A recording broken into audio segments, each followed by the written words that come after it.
¿Qué tal, mis hermanos amados? En general a todos nuestros hermanos de España, pero especialmente a nuestros queridos hermanos del cuerpo de Denia, a sus pastores, los mayores Cristóbal e Isabel. Un gran saludo en esta mañana. Tenemos el gran honor de compartirles el día de hoy la palabra de Dios y también comenzaremos con el llamado a la adoración por medio del Salmo 46. Amén. Pues sí, como dice mi esposo, les bendecimos en el nombre de Jesús y vamos a leer el Salmo 46 del verso 1 al 3. Dice la palabra de Dios: Dios es nuestro amparo y fortaleza, nuestro pronto auxilio en las tribulaciones. Por tanto, no temeremos, aunque la tierra sea removida y se traspasen los montes al corazón del mar, aunque bramen y se turben sus aguas y tiemblen los montes a causa de su braveza. Así que cantemos la letra del Salmo 46. Dios es nuestro amparo, nuestra fortaleza, nuestro pronto auxilio en la tribulación. Aunque se traspasen los montes a la mar, aunque la tierra tiemble, tenemos que cantar. Aunque la tierra tiemble, tenemos que cantar. El cielo y la tierra pasará, mas su palabra no pasará. El cielo y la tierra pasará, mas su palabra no pasará. No, no, no pasará. No, no, no pasará. No, no, no pasará. No, no, no pasará. Dios es nuestro amparo, nuestra fortaleza, nuestro pronto auxilio en la tribulación. Aunque se traspasen los montes a la mar, aunque la tierra tiemble, tenemos que cantar. Aunque la tierra tiemble, tenemos que cantar. Aunque la tierra tiemble, tenemos que cantar. Dios les bendiga. Amén. Jesús nos dice en su palabra: no os afanéis, no os afanéis por nada. Y mira qué interesante, en esta porción de Mateo capítulo 6, de los versículos 16 y hasta el 34, podemos ver varias ocasiones donde Jesucristo mismo nos dice: no os afanéis por nada. Por ejemplo, en el verso 25 dice: por tanto os digo, no os afanéis. En el verso 27 dice así: ¿y quién de vosotros podrá, por mucho que se afane? Verso 28 dice: y por el vestido, ¿por qué os afanáis? Después brincamos al 31 y dice de esta manera: no os afanéis. Y luego el verso 34 dice: no os afanéis por nada. La palabra afán es la palabra ansiedad. Es el temor de algo que todavía no te sucedió. Es más, es posible que en gran medida nunca te suceda. Pero además, la palabra afán tiene que ver con el cuidar de algo, con esmerarse. Me afano por algo, ¿verdad? Por conservarlo, por protegerlo. Cuando tenemos preocupaciones constantes, no nos gusta que la gente nos dé consejos, o nos recuerde que somos cristianos y que debemos de vivir por fe, o tal vez nos escudriñe acerca de nuestros temores más profundos, esos que nos generan ansiedad. No, nos comportamos defensivamente, somos protectores y de alguna manera cuidamos esa ansiedad interna. Pareciese acaso como que nos hemos acostumbrado o inclusive nos gusta convivir con esa ansiedad, que es constante y que se ha hecho ya un habitante de lujo en nuestro corazón. Pues le alimentamos con lo que pasa todos los días, con lo que dice la vecina, con noticias o pensamientos negativos, y la mantenemos viva y fortalecida en nuestra vida. Y si alguien viene a decirnos algo acerca de ella: oye, ¿estás preocupado? ¿Qué te pasa? No, la negamos y la escondemos. No queremos confesar que tenemos esas ansiedades, ni queremos confesar que tenemos esos temores. Y cuidamos y protegemos a nuestra ansiedad, imagínatelo. Yo conozco personas que están tan acostumbradas a tener ansiedad que ya para ellos es normal que vivan así, intranquilos y con malestar. No pueden formar un carácter cristiano porque la fe que nos imparte el Señor a nuestras vidas no forma raíces en un corazón ansioso y lleno de dudas. Así que Jesús nos habla directamente y nos ordena en esta porción bíblica a no tener afán ni ansiedad. ¿Por qué?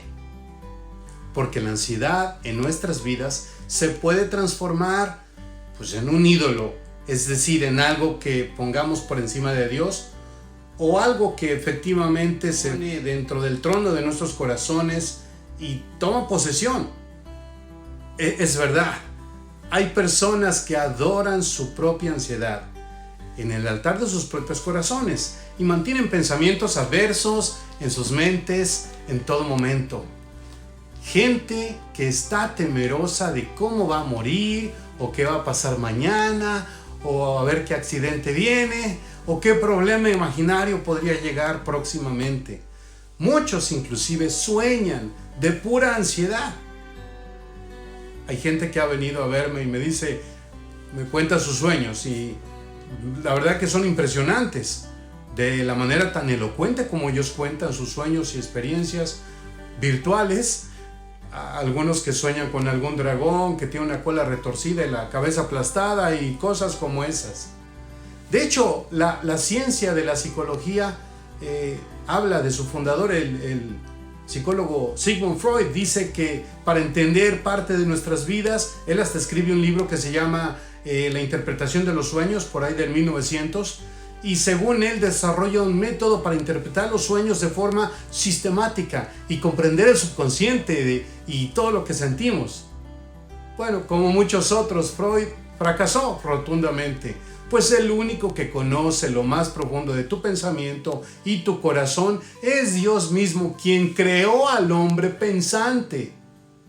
Fíjate, estando Daniel, el profeta, cautivo en Babilonia, le fue revelado por Dios los sueños del rey Nabucodonosor, así como su interpretación. Y en Daniel capítulo 2, versículo 29, leemos de esta manera. Dice así: estando tú, oh rey, en tu cama, te vinieron pensamientos por saber lo que había de ser en lo porvenir. Y el que revela los misterios te mostró lo que ha de ser.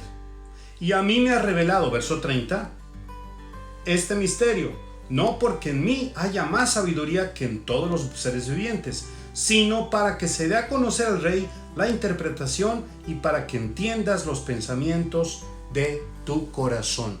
Dios mismo le reveló a Daniel los sueños que Nabucodonosor, el rey de Babilonia, había soñado. Es Dios el que conoce tu corazón, el que interpreta todos tus pensamientos, el que te dice: no tengas ansiedad, no vivas en ansiedad, ten fe en mí. Así que en ocasiones soñamos inclusive nuestras ansiedades. De noche o aún despiertos sentimos el peso de la angustia cuando nuestro sistema de defensa está tranquilo y relajado, cuando todo en casa está en silencio. Entonces esas ansiedades surgen cuando estás solo. Yo muchas veces he soñado de parte de Dios. De hecho, es cuando más percibo la presencia y dirección del Espíritu Santo, justamente en el umbral entre estar dormido y a punto de despertarme. En mi experiencia, así como en el registro de los eventos bíblicos, cuando Dios le da sueño, por ejemplo a Daniel, que acabamos de leer, o a José, el de la túnica multicolor, el hijo de Jacob. Bueno, cada vez que Dios nos da un sueño, siempre va a traer paz. Nunca Dios va a dar un sueño que cause temor o ansiedad. Siempre la consecuencia de la palabra de Dios es paz. Porque el Espíritu Santo nunca te va a dar una palabra, un sueño, una visión que te produzcan miedo. Si este miedo ocurre, es que viene de tu corazón o del bando enemigo, porque Jesús clara y directamente habla en contra de la ansiedad. Y la palabra lo dice en Mateo 6:25. Por tanto os digo, no os afanéis por vuestra vida, qué habéis de comer o qué habéis de beber, ni por vuestro cuerpo, qué habéis de vestir. ¿No es la vida más que el alimento y el cuerpo más que el vestido? No os afanéis. Esta palabra dice así, por tanto. Fíjate bien, qué interesante, qué importante palabra es. Porque Jesús no solo me está diciendo que no me afane, no solo me dice simplemente que no me preocupe, sino que hay mucho más que el Señor nos va a mostrar y enseñar. Jesús nunca te va a dar un mandato o un consejo o una orden sin darte la manera de cómo lograrlo. La religión, si por otro lado tú te das cuenta, siempre te obliga a hacer cosas y no te da una razón de ser. Pero Jesucristo siempre te va a dar la vuelta, la forma de salir adelante. Jesús te dice que no te afanes, te da la razón. Vamos a Mateo 6:19 y analicemos lo que dice su palabra. Dice así, no os hagáis tesoros en la tierra donde la polilla y el orín corrompen y donde los ladrones minan y hurtan. Verso 20.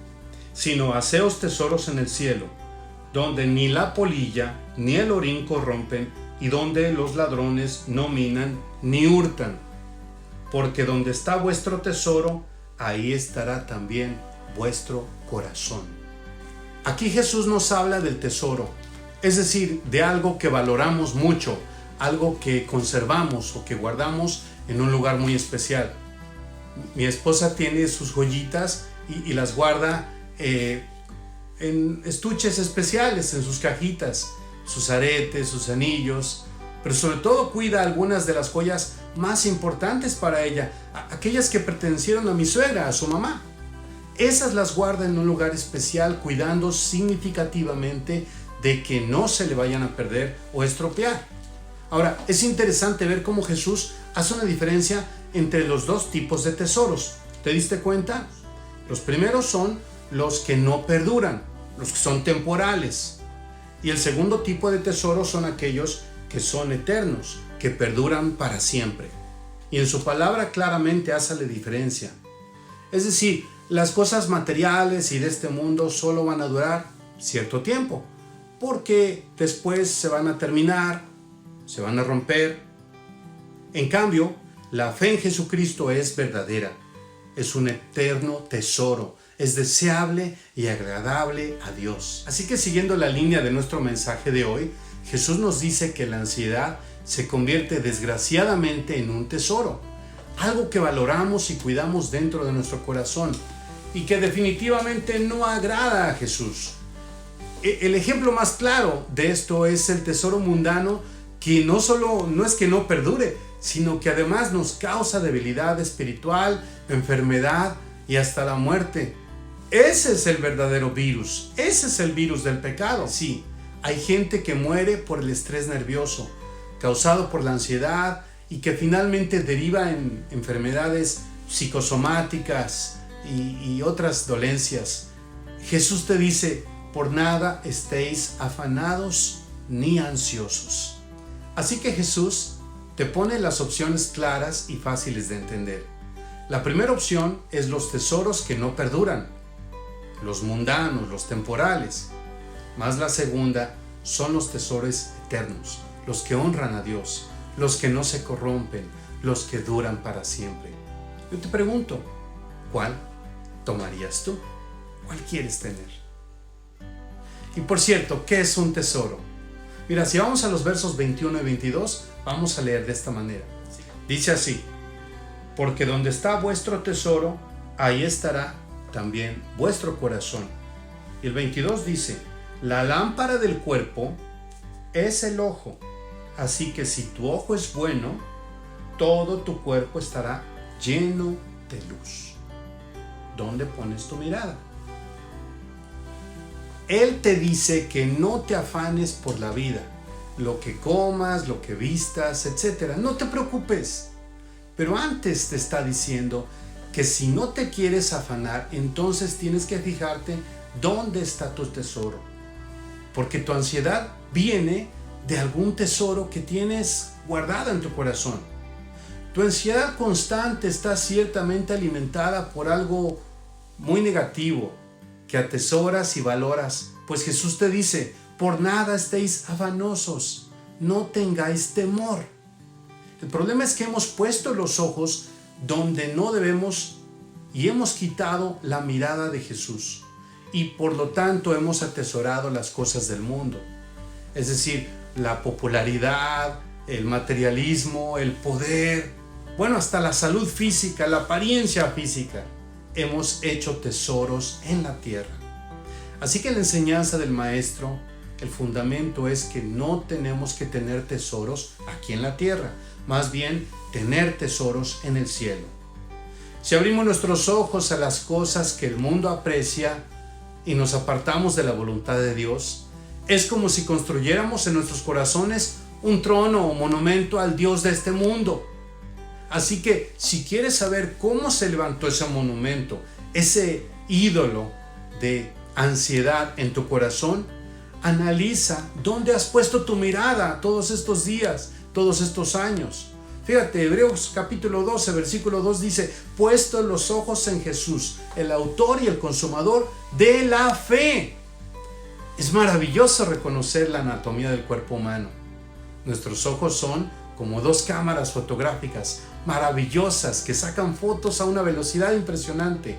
Ahora mismo, tus ojos están sacando fotos de todo lo que ven a tu alrededor. Están sacando fotos de todos los ángulos en altísima definición y calidad.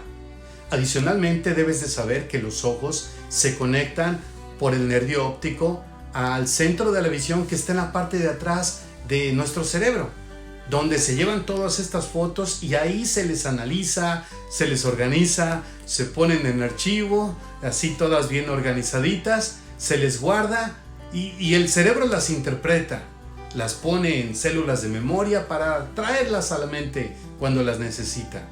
Todas estas imágenes quedan guardadas en la memoria permanente del cerebro. A ver, hagamos un experimento. ¿Estás conmigo? Cierra tus ojos por un momento. ¿Ya los cerraste? Ciérralos. Que los cierres, digo. Ok, ahora, imagínate un bosque con un lago y una montaña y unas nubes blancas, muchos pajarillos volando por ahí. Tómate un momentito. Ajá. Explícame cómo es que lo puedes ver si tienes los ojos cerrados. Seguramente porque en alguna parte de tu mente tienes la imagen guardada muy particular de la visión y tu punto de vista de ese bosque verde con un lago, con montañas, con nubes y pajaritos. Fíjate qué importante y qué interesante es como nuestro cerebro, el cerebro que Dios formó, está hecho. Lo que yo te propuse ver, estas imágenes están guardadas en el tesoro de tus pensamientos. Está albergada, está guardada en el mismo lugar donde guardas la ansiedad y el temor, en lo más recóndito de tu cerebro y tu corazón. Ahí está. Y fíjate, en muchas ocasiones lo que hacemos cuando nos sentimos temerosos o tenemos una situación difícil es que estas imágenes brotan de nuevo a la superficie. Por eso te dice Jesús: cuidado con el corazón, cuidado con el ojo, porque si no estás mirando tesoros eternos de la fe en Cristo Jesús, entonces estás edificando tesoros en la tierra. Hay que mirar lo eterno, no lo temporal. Esto te va a provocar una vida de temores y de ansiedad. Y lo peor de todo es que un cristiano que vive así, con una fe raquítica y dando lugar al afán y la ansiedad, es prácticamente un imán que atrae al pecado y a Satanás mismo con sus demonios. Así como los tiburones olfatean la sangre de un animal herido en el agua, así la sangre del cristiano herido insta a Satanás a atacarle con más fuerza. Queridos hermanos, no le demos lugar al diablo. Es más, Santiago capítulo 4 versículo 7 dice así: someteos pues a Dios, resistid al diablo y él huirá de vosotros. Mis hermanos, Jesús es el creador de los ojos, el creador del corazón, el creador de nuestro cuerpo entero, el creador de nuestra alma, es el creador de nuestra vida. El Señor continúa diciendo en el capítulo 6, verso 24, dice así: ninguno puede servir a dos señores, porque o aborrecerá al uno o amará al otro, o estimará al uno y menospreciará al otro. No podéis servir a Dios y a las riquezas. Anteriormente hablaba que si hacemos tesoros ajenos es como levantar un ídolo en nuestro corazón. Jesús dice que no podemos servir a dos señores. Uno es Dios y el otro las riquezas. Entonces, ¿hablamos de que las riquezas pueden ser un ídolo para nuestras vidas? Efectivamente, ciertamente que sí.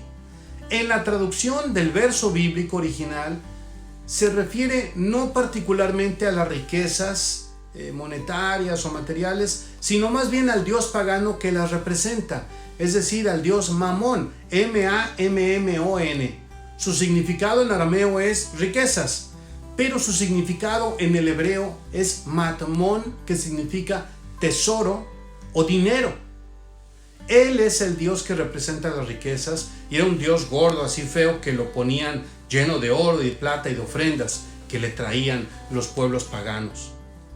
Así que Jesús nos dice, no pueden servir a este dios pagano, llamarle Señor, porque la palabra Señor significa propiedad. No puedes servir a dos señores, porque si sirves a este Señor, al de las riquezas, este Señor va a establecer un monumento, un altar en tu corazón. Y nosotros bien sabemos que en este tiempo hay toda una religión de este Señor llamada materialismo, prosperidad, de las personas que desean tener cosas materiales a toda costa, inclusive cometiendo crímenes. ¿Cómo funciona esto? A través de la televisión, esto se propicia, se transmite a través de las propagandas, a través de la moda, el consumismo. Deseamos los productos caros, los productos de marca, porque se piensa que esto nos va a dar mayor importancia frente a los demás, o brindar una felicidad por poseer el último producto, el último aparador, el último iPhone, el último computador. Yo conozco muchos jóvenes que no quieren usar tenis baratos, zapatillas baratas. Lo que quieren son los que cuestan cientos de dólares. Este es el efecto del Dios de las riquezas, porque cuando este Señor empieza a implantar su presencia en ti, hace un tesoro en tu corazón y ahí se queda reinando. Asimismo, está ocurriendo con las noticias constantes de estos días. ¿Cuántas horas has pasado viendo la televisión, oyendo las mismas noticias, haciendo el recuento de cuántas personas están infectadas o qué sé yo? Tragedias por todos lados, enfermedad, muerte. No es el hecho de cerrar los ojos al problema, pero una cosa es la realidad de las precauciones sanitarias que todos debemos de tener, y la otra es hacerle caso a todas las noticias exageradas o falsas de la televisión o el internet. Mira, hermano, o vivimos por fe o lo hacemos viviendo angustiados y en temor. Cuida lo que oyes, cuida lo que miras. Guarda tus ojos para guardar tu corazón del mal. Mejor leer la palabra del Señor, alabarle, creerle a Él y solo a Él. Ahora, de acuerdo con esta palabra y esta porción que estamos estudiando, creo que he encontrado 4 razones cuando menos por las cuales Jesucristo no quiere que vivas en ansiedad. Razón número 1, para no estar ansiosos. Tu Padre Celestial tiene cuidado de ti. Como inmigrantes en los Estados Unidos, hubo un tiempo que con mi familia pasamos mucha pobreza. En esos días había renunciado a mi trabajo, pues no me pagaban mi salario. Y ya hacía semanas que nuestros ahorros se habían extinguido. Llegó el momento en que no teníamos casi nada para comer. Así que mi esposa y yo vivíamos muy preocupados por el bienestar de nuestros 2 pequeños hijos de 2 y 3 años de edad. A mi esposa y a mí no nos preocupaba realmente que íbamos a comer nosotros, aunque teníamos hambre en verdad. Lo que en realidad nos angustiaba era la falta de alimento para nuestros hijos pequeños. Cualquiera que sea padre o madre se identificará conmigo. Todos teníamos hambre, sí, pero en especial pensábamos en nuestros hijos. Fíjate lo que dice la palabra en Mateo 7:11. Nos habla de este amor de padres exaltado aún más en el amor y cuidado de nuestro Padre Celestial hacia nosotros. Su palabra dice así: Pues si vosotros siendo malos sabéis dar buenas dádivas a vuestros hijos, cuánto más vuestro Padre que está en los cielos dará buenas cosas a los que le pidan. Nuestro Dios pagó el precio más alto para que seamos hijos e hijas de Él. Él pagó el precio de la sangre de su propio Hijo. Y si Él invirtió la sangre de su Hijo Jesús, ¿cómo no te va a cuidar a ti? La palabra del Señor en alguien que conocía muy bien a Jesús, 1 de Pedro capítulo 5 verso 7 dice: echando toda nuestra ansiedad sobre Él, porque Él tiene cuidado de vosotros. Pedro escuchó la enseñanza de Jesús por 3 años. Él sabe bien cómo Jesús cuidó de sus discípulos todo este tiempo. Asimismo, mira lo que dice Filipenses 4:6. Por nada estéis afanosos, sino sean conocidas vuestras peticiones delante de Dios, con toda oración y ruego, con acción de gracias. Este verso enfatiza que le pidamos a Dios con acción de gracias. Es maravilloso. ¿Sabes lo que significa? Es tener fe, porque yo ya le estoy dando gracias a Dios por aquello que todavía no recibo. Este es el corazón que no tiene afán, el corazón que puede orar, que puede rogar, que puede presentar su petición delante de Dios y la presenta con acción de gracias, ciertamente sabiendo que Dios va a darle la respuesta a su oración. Vamos a la razón número 2. Estar afanados es una pérdida de tiempo. No pierdas tu tiempo. Mateo 6:27 dice así: ¿y quién de vosotros podrá, por mucho que se afane, añadir a su estatura un codo? Al estar afanado y ansioso, solo estás gastando tus emociones, tu energía, lo estás gastando todo. Vives cansado, abatido, llega el momento de alabar al Señor, o cuando llega el momento de interceder en oración, ya no tienes fuerzas porque gastaste todo tu impulso. Es entonces cuando la gente nos dice: hermano, por favor, ore por mí, ore por fortaleza. Yo ya sé por qué me piden fortaleza. Es porque gastaron toda su fuerza en el afán y la ansiedad, en vez de descansar en las promesas de Dios. Invertir tu esfuerzo en el afán y las preocupaciones es una verdadera pérdida de tiempo. El versículo dice así: y por mucho que se afane, pues no va a añadir un codo a su estatura, no vas a crecer. En estos días de cuarentena, una cosa es tener preocupación y responsabilidad sanitaria, lo cual lo dije, está muy bien, y la otra muy distinta es vivir angustiados y preocupados por lo que va a pasar. Confiemos en el Señor, porque verdaderamente el vivir con ansia no sirve de nada. Es una pérdida de tiempo y de esfuerzo. Ahora, la razón número 3.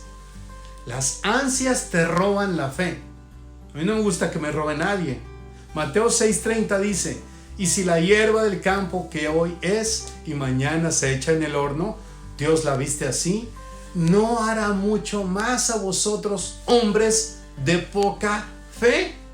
Sí, así Jesús nos llama, hombres de poca fe. ¿Sabes por qué? Porque las ansias te roban la fe. A veces decimos: sí, Señor, yo voy a caminar por fe, voy a volar alto como las águilas, te seré fiel en todo. Así dijo Pedro y lo negó 3 veces. Y cosas como estas. Pero apenas vas a tu casa, apenas termina la prédica y empieza una noticia adversa, comienza un poco de ansiedad en tu corazoncito, algo no te sale como esperabas, alguien te llama por teléfono, recibes una noticia desfavorable y entonces le das paso a la angustia y viene y se roba tu fe. Hebreos 11:1 dice: es pues la fe, la certeza de lo que se espera, la convicción de lo que no se ve.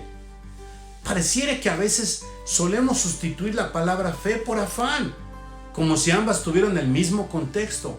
Son contrariamente opuestas. Desgraciadamente, si nuestro cerebro tiene una idea deformada de Dios y su poder, el afán toma lugar en vez de la fe y prácticamente se convierte en un potencial sustituto. Es decir, andamos por temor. La gasolina que nos mueve es el temor y la ansiedad. Hacemos todo por temor en vez de hacer las cosas por amor por dominio propio, por valentía y por coraje, es decir, por fe en Jesucristo. Sí, la fe en Jesucristo es la certeza de lo que te mantiene, el piso donde estás parado. Esta es la fe que te mantiene a través de los dolores, a través de la muerte, a través de la dificultad, a través de lo que sea. Va a ser tu fe lo único que te va a proteger, porque tu fe en el Señor es tu plataforma donde tú te vas a parar.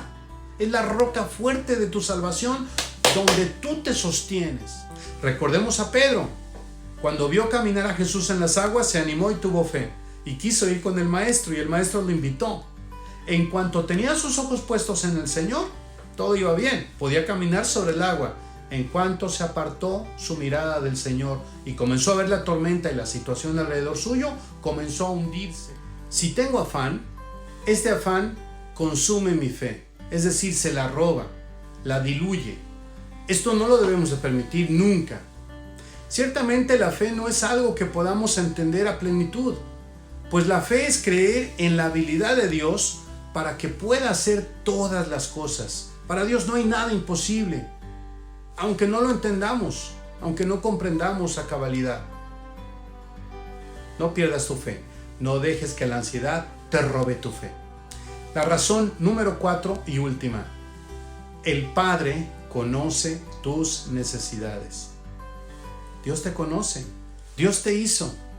La palabra en Mateo capítulo 6, en el verso 32 dice así: porque los gentiles buscan todas estas cosas, pero vuestro Padre Celestial sabe que tenéis necesidad de todas estas cosas.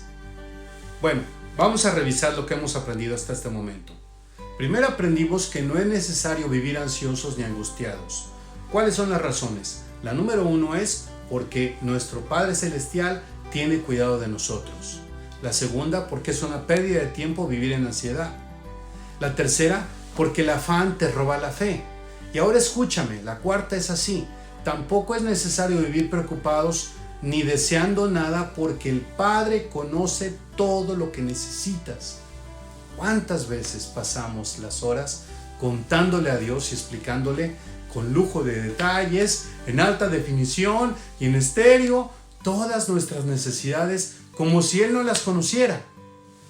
No, mis hermanos, el Padre conoce tus necesidades. Te voy a decir más: el Padre siempre conoció tu necesidad. El Padre conoce tus necesidades antes que se manifiesten, y Él hace provisión para tu vida. Jesús entonces dice: no se afanen. Miren bien esto, Mateo 6:26. Mirad las aves del cielo, que no siembran, ni ciegan, ni recogen en graneros, y vuestro Padre Celestial las alimenta. ¿No valéis vosotros mucho más que ellas? ¿Recuerda lo que hablamos de los ojos? Donde ponemos la mirada, ahí determinamos el tipo de tesoro que deseamos. Y cuando tomamos este tesoro para nosotros, ese hace morada en nuestro corazón. Así que si solo estás mirando los programas y los periodistas que hablan y que opinan de noticias alarmantes, tarde o temprano llegará todo esto a tu corazón y se establecerá como un tesoro.